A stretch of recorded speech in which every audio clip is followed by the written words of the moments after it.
Hey there, everyone. Mary Cristelli from PCC Wellness and Recreation, back for another week of wellness where you are. So tonight we're going to talk about the cold weather and the time change and how that can impact our goals and hopes and desires and habits of getting outside and being physically active. So one thing I want to acknowledge first is that stress is a real thing in life in general, and right now, of course, this whole year, our stress levels have been elevated. Excuse me. So stress can tank our motivation. It can make us feel really burned out, fatigued, tired, that kind of stuff. And so that can lead us to not engage in some of those healthier behaviors and decisions that we might have really started out with some great enthusiasm for adding into our days and our lives.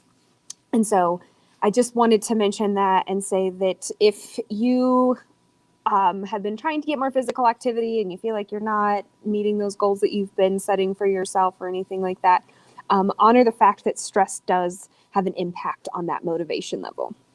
Now, as far as the weather and the time change and how that can impact some things is with the lack of sunlight. So with the time change, we now have shorter daylight hours. And with the lack of sunlight, what happens is it increases the level of melatonin that our brain produces, which is a chemical in our body that makes us feel tired. And so we want to, when we don't have enough sunlight, what happens is those melatonin levels increase and it makes us feel sleepy and tired more often. And so we kind of go into a little bit of that hibernation type mode.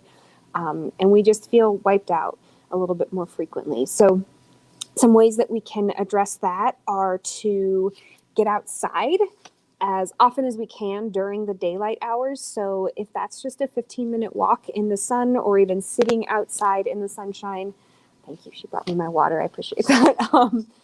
If that's just sitting outside in the sunshine or taking a quick walk just to get some sunlight during the day, that can help reduce the amount of melatonin that our body's producing and can help make us feel a little bit more lively and awake. Opening up curtains and things like that as soon as possible to let some natural light in. So if you're at home and you're keeping all the blinds closed and drapes or curtains shut, is opening those up and letting some natural light in so that we can get the sunlight as long as it's out. And then if it's warm enough right now, of course, this week has been pretty cold, so this might not be relevant right now because I certainly don't want to open up my windows. But if it's warm enough outside, you can open up the windows and get some fresh air in there. And that can help with that odd thing of like, oh man, the sun is not out as long. I go to work and it's dark and I get in the car to leave home and to go home and it's dark or whatever that might be. So getting as much natural sunlight and some fresh air as you can during the day will help with that.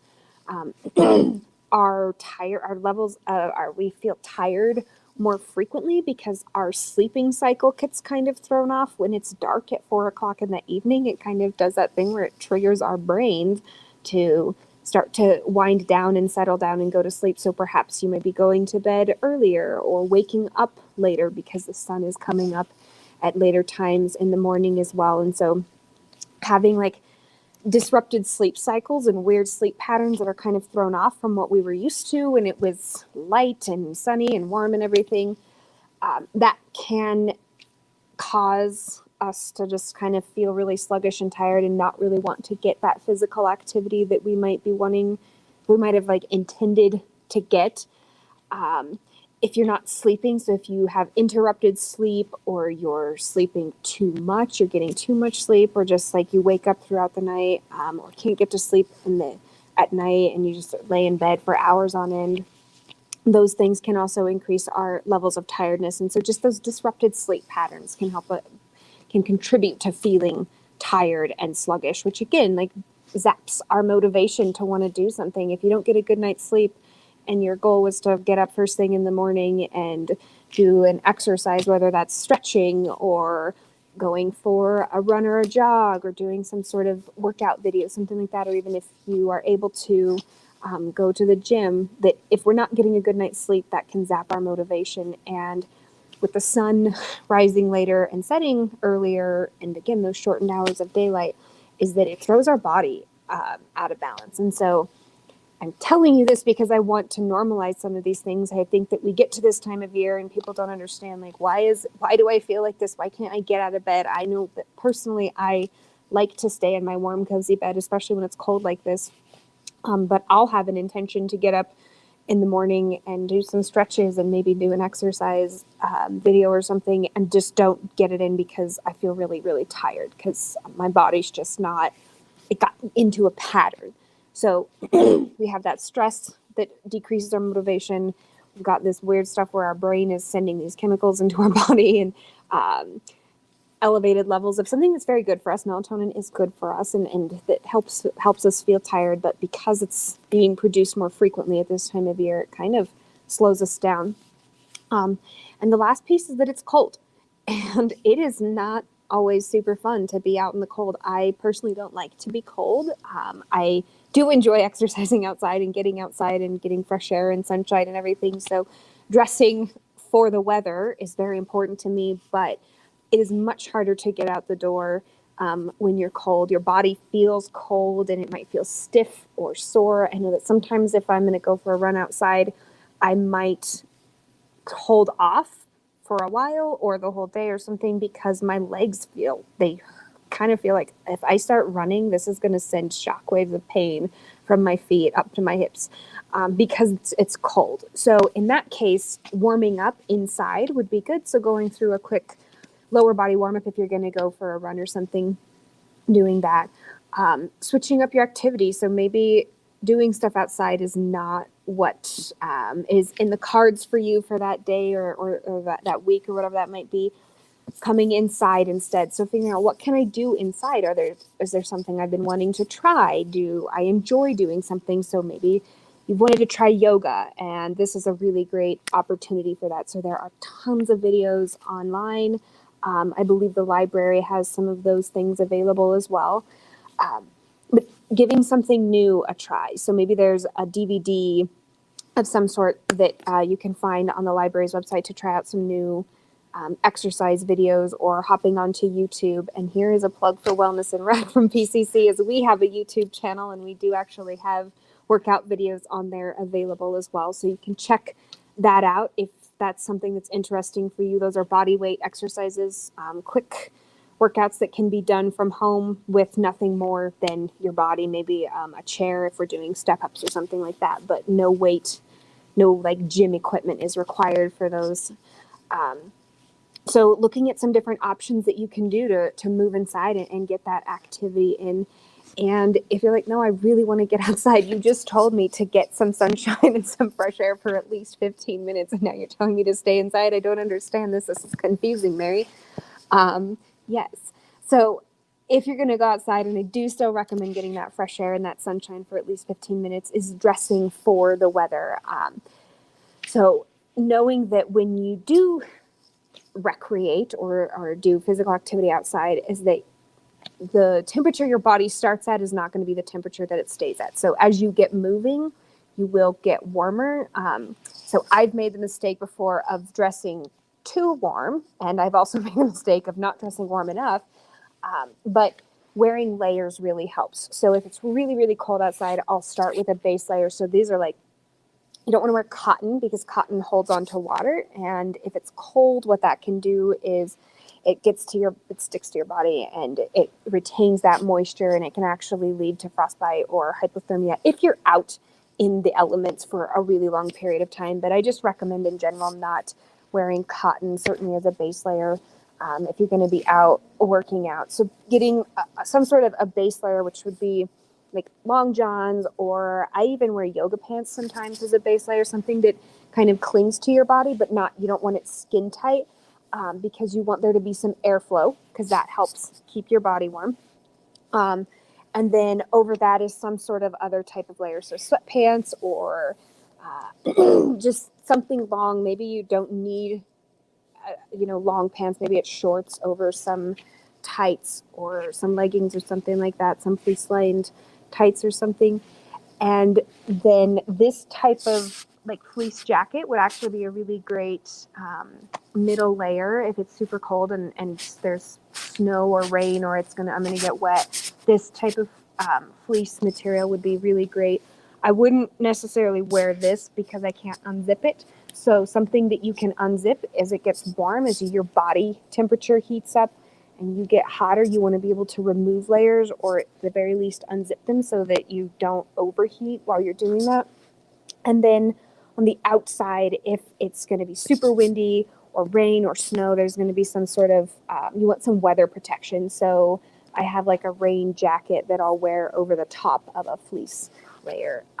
And again, you are going to get a little bit warmer as you go.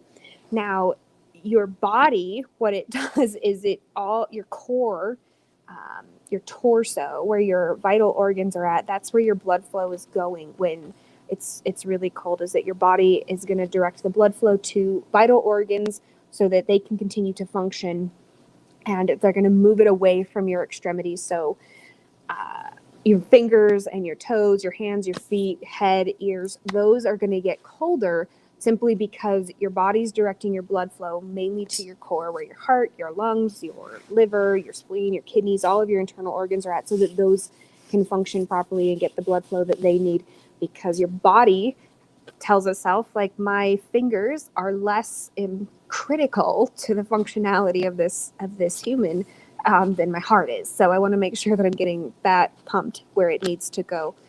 So wearing gloves and socks and a hat. I know that there was, growing up, there would be the thing that if you don't wear a hat, then the heat escapes through your head. And it's not that the heat is escaping through your head or anything. It's just that the blood flow is significantly reduced in those areas.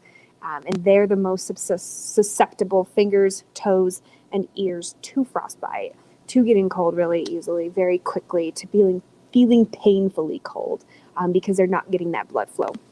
So making sure that you're wearing some sort of a hat that covers your ears all the way, or a headband, just something that's going to cover your ears. Gloves, definitely, and you can get some liner gloves, or even just put some sort of a glove on, and then heavier weatherproof, so waterproof type gloves over the top if you need them. Mittens keep your fingers warmer than gloves because they share that space. And then, of course, wearing socks. And if you have waterproof shoes, wearing those, but if not, just wearing some nice socks are going to keep your toes nice and toasty, and dry as much as they can. Now, you don't want to put a ton, like a whole bunch of them, and stuff your foot inside a boot or a shoe, because again, that reduces the airflow, and the airflow helps generate the heat. So we want there to be some amount of air flowing into that area. We don't want to be, stuff them in there really, really tight, because then you'll notice that they'll get cold quicker. So if you do head outside, dressing appropriately for the weather, layering up, making sure that you can unzip and take things off as you need to, keeping your fingers, toes, and ears warm. And then the last piece is that I really want to encourage you to know that it's like to internalize the belief that it's okay if you have to change things up or reduce what you've got going on right now. With what's happening in our world with the pandemic and that stress that's going on, we've got the holidays that are here upon us right now this month, is that sometimes life happens, and that's absolutely okay. And we set goals and we have ambition, and we want to do certain things, and sometimes we gotta change that up, and it's okay. That doesn't mean that you don't have any willpower, which I really hate that term, but I know that that's really utilized heavily. So it doesn't mean that you have a lack of will or that you're being lazy or anything like that. It's just there's a lot going on.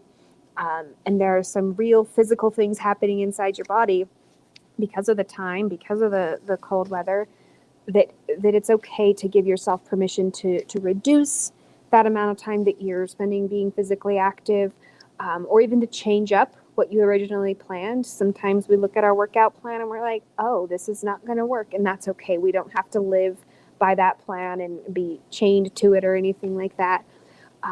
The only thing is try as best as you can to get at least 30 minutes of movement every single day, 5 to 7 days, but really aim for every single day to get at least 30 minutes of some type of movement.